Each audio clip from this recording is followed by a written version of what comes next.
দর্শক, মধ্যরাত থেকে মেঘনা অববাহিকায় ইলিশ শিকারে নিষেধাজ্ঞা শেষ হওয়ায় জেলে ও আড়তদারদের মধ্যে দেখা গেছে কর্মচাঞ্চল্য। ভোলা থেকে এই বিষয়ে সবশেষ জানাচ্ছেন মনসুর আলম।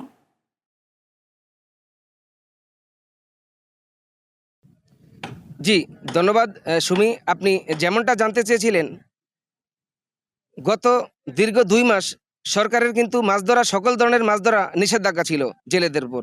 তবে এই দীর্ঘ ২ মাস নিষেধাজ্ঞা শেষে আজ মধ্যরাত থেকেই কিন্তু মাছ ধরা শুরু করবে জেলেরা। তবে আমি যদি আপনাকে একটু দেখাতে চাই, আমি এখন দাঁড়িয়ে আছি ভোলার কাঠির মাথা মাছঘাট এলাকা। এখানে কিন্তু ওই যে জেলেরা তাদের মাছ শিকারের জন্য সব ধরনের প্রস্তুতি নিয়েছে এবং দীর্ঘ ২ মাস তারা অলস সময় পার করার পর থেকে কিন্তু আজ মধ্যরাতে থেকেই তারা মাছ শিকারে যাবে নদীতে। তবে অনেক জেলে আমাদেরকে যেমনটা জানিয়েছেন যে তারা এই দীর্ঘ ২ মাস অলস সময় পার করার সময় কিন্তু তারা অনেক ধার দেনা করেছেন এবং কিন্তু সরকার যে তাদের জন্য বরাদ্দকৃত চাল দিয়েছে, অনেক জেলেই কিন্তু এই চাল থেকে বঞ্চিত হয়েছেন।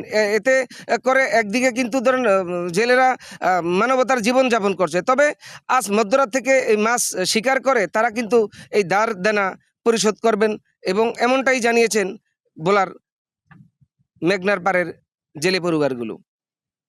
জি, ধন্যবাদ। এই ছিল ভোলা থেকে আমার কাছে সর্বশেষ তথ্য।